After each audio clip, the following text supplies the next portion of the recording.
Bonjour. Bonjour. Bonjour. Bonjour. Bonjour. Bonjour. Bonjour. Bonjour. Et bonjour Manon. Bonjour Léa. Alors on se voit aujourd'hui pour parler de la prochaine conférence qui aura lieu le 24 avril sur le mental et la place qu'il peut prendre dans nos vies. Ouais. Et je voulais qu'on voit avec toi un petit peu comment toi tu gérais ton mental déjà au quotidien et surtout dans ta pratique. Ouais. Ah, c'est une très large question que tu me Ouais. poses aujourd'hui. Ça a été surtout beaucoup d'apprentissage quand même, hein.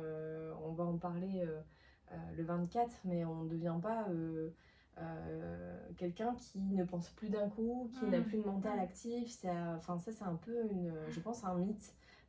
Notamment quand on parle de méditation, quand on parle de beaucoup de pratiques, on a la sensation que voilà, du jour au lendemain, tu vas fermer les yeux et tu vas plus avoir aucune pensée. Alors ça, Oui. c'est absolument faux, puisque l'être humain ne peut pas s'arrêter de penser. Par contre, il peut, on va dire, le cerveau, il est un peu comme, il a une élasticité qui lui permet, à force de s'entraîner, de pouvoir penser moins et penser surtout à des choses plus positives, on va dire. Donc, on s'arrête pas de penser, par contre, on pense différemment. Et, mais on échangera, je pense, un peu plus en détail sur la conférence. Mais disons que j'ai surtout appris à penser autrement, on va dire, et surtout à mettre, j'aime bien cette phrase, ma pensée au service du moi, c'est-à-dire au service de quelque chose de plus grand, de mon être entier, de mon âme, si on veut parler un petit peu plus spirituel, mais de pas mettre... de pas avoir cette pensée parasite qui prend toute la place et qui vient finalement un peu grignoter ton cerveau et te dire, te contrôler. Tu vois, mais c'est par phase, c'est par vague. Je pense que chaque praticien, en tout cas qui travaille dans quelque chose d'un peu plus subtil, énergétique, ou même toi en tant que psychothérapeute, il y a cette notion de on peut pas juste, comme je viens de le dire, arrêter de penser. Ouais, bien sûr. Ouais, c'est vraiment, et puis c'est vraiment vraiment un apprentissage de chaque jour, parce que oui, comme j'allais dire, ça fait des vagues, c'est-à-dire il y a des moments où tu auras une pensée qui est très présente, ce qu'on appelle aussi parfois l'anxiété aussi, et il y a des moments où ça sera plus calme, et c'est à nous, en tant que praticiens, de pouvoir aussi apporter des outils aux personnes pour pouvoir, lors de ces vagues, comment je fais pour apprendre à surfer, c'est-à-dire à venir détendre le mental et faire en sorte qu'il soit moins omniprésent. Et par rapport à ça, toi, ça t'arrive d'avoir... parce que c'est vrai, dans tes pratiques, tu as toujours cette façade un petit peu douce, calme, apaisée et apaisante.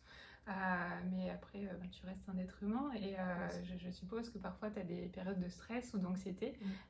Comment tu fais pour gérer ça et surtout, comment tu fais pour ne pas le faire ressentir aux personnes que tu accompagnes? Parce que finalement, je pense que tu es un peu comme tout le monde, tu peux avoir une galère de voiture le matin, arriver au cabinet et paf, on voit la Manon qui est très dans son cabinet et prête à accompagner les gens sans penser à tous les soucis que tu avais pu avoir. Il y a un mot qui me vient, c'est un peu le mot dévotion, même s'il est un peu fort, mais c'est plutôt se mettre au service d'eux, tu vois. Quand je passe la porte du cabinet, je ne me mets pas au service de Manon, je rentre vraiment dans cette notion de mettre au service d'eux. Mais il faut savoir aussi que j'ai appris aussi beaucoup dans mon parcours personnel, mais il faut savoir que c'est vraiment quelque chose, encore une fois, qui s'entraîne et qui s'écoute. Mais j'ai appris à voir le verre à moitié plein plutôt qu'à moitié vide. Et j'essaye vraiment d'être la même personne, justement, en sortant du cabinet qu'en rentrant dans le cabinet. Dans le sens où, dans ma vie personnelle, j'essaye d'appliquer cette notion de qu'est-ce que je veux alimenter chaque jour. Est-ce que je veux alimenter toutes les choses, toutes les galères du quotidien qui m'arrivent? Oui, ma voiture, elle tombe en panne. Est-ce que c'est une fatalité? Non. Je me débrouillerai autrement.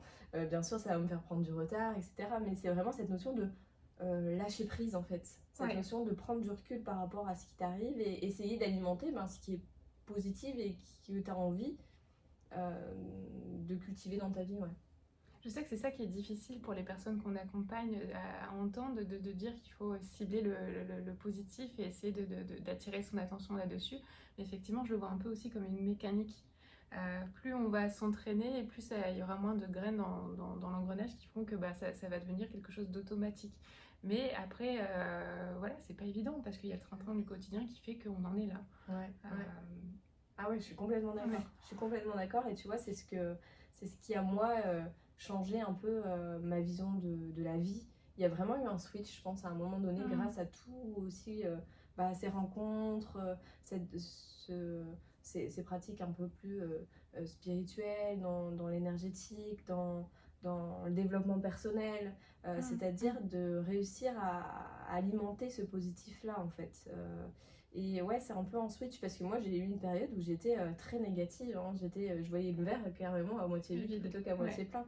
Parce que, encore une fois, c'est un système de croyance, d'éducation, c'est tous les bagages qu'on parle. Et tu vois, dans la conférence, je parlerai, mais là je ne vais pas m'étendre là-dessus, sur l'épigénétique, c'est-à-dire qu'on a aussi des bagages qui appartiennent à nos parents dans cette place du mental, c'est-à-dire qu'on a parfois un bagage très fort de parents hyper anxieux. Et il faut savoir qu'en plus, on habite quand même une super région du Nord, mais aussi avec des gros traumas. Il y a eu la guerre, il y a eu la famine, il y a eu beaucoup de choses, il y a eu des faillites, voilà, quand je pense au textile, etc. Il y a eu aussi beaucoup de gens qui sont venus aussi dans le nord de la France pour travailler, des étrangers, etc.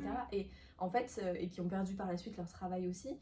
Moi, par exemple, mon grand-père était un ancien mineur, voilà, tu vois, donc il y a un bagage là-dessus aussi par rapport à l'histoire de chacun. Et parfois, de prendre conscience de ça, et ben, ça permet aussi à la personne de prendre du recul, de relativiser en disant, ok, c'est pas juste dans ma tête, il y a quelque chose de plus à comprendre, et je suis pas responsable aussi de tout, même si ma responsabilité est de qu'est-ce que je veux en faire aujourd'hui, tu vois. Exactement. Oh waouh, c'est exactement ça, ouais, je suis d'accord.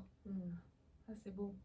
Parce que moi, du coup, j'avais la question qui me trottait quand même. C'est donc tu fais des lectures d'âme. Je pense que tu pourrais expliquer un petit peu en quoi ça consiste.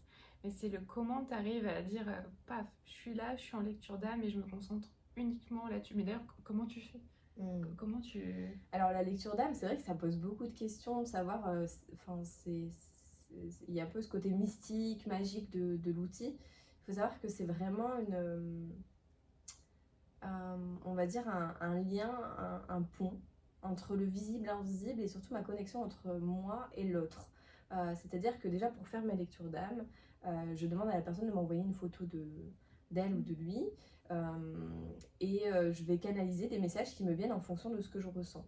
La première fois que j'ai fait une lecture d'âme, je ne savais absolument pas que j'étais en train de faire une lecture d'âme. C'est-à-dire que j'avais un rendez-vous, au début je tirais un peu les cartes comme ça, et la personne n'était pas disponible, enfin elle a eu un imprévu, et je lui dis bah c'est pas grave, écoute, envoie-moi une photo de toi et je vais le faire à distance. Et là je me dis bah non en fait, bah non, il faut que tu écrives. Donc je me dis ok, bon bah je vais écrire.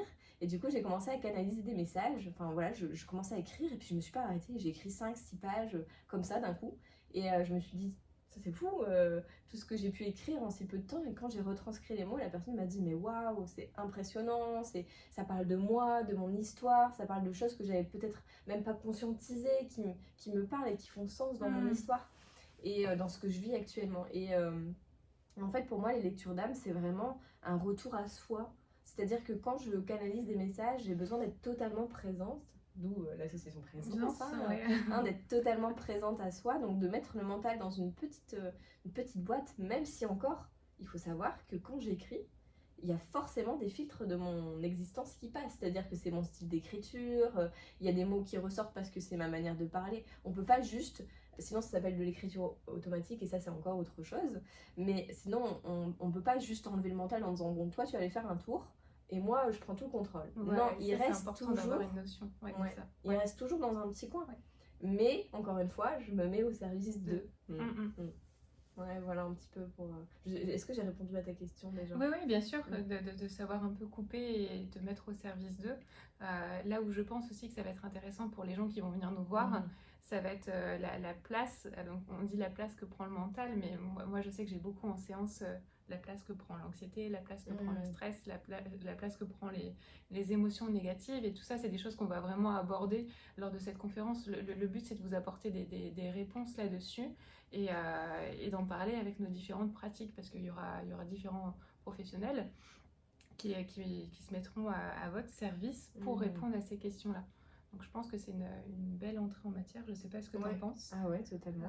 T'as tout dit. Et j'ai hâte de pouvoir aussi échanger avec toutes ces personnes qui seront présentes pour pouvoir donner des pistes de réflexion sur cette thématique qui prend beaucoup de place finalement, puisqu'on est beaucoup à s'interroger Ouais. sur comment un peu essayer de faire taire, ou pas taire, mais essayer d'apaiser le mental et Exactement. l'anxiété, tout à fait, et qui touche beaucoup de personnes. Ouais. Ouais.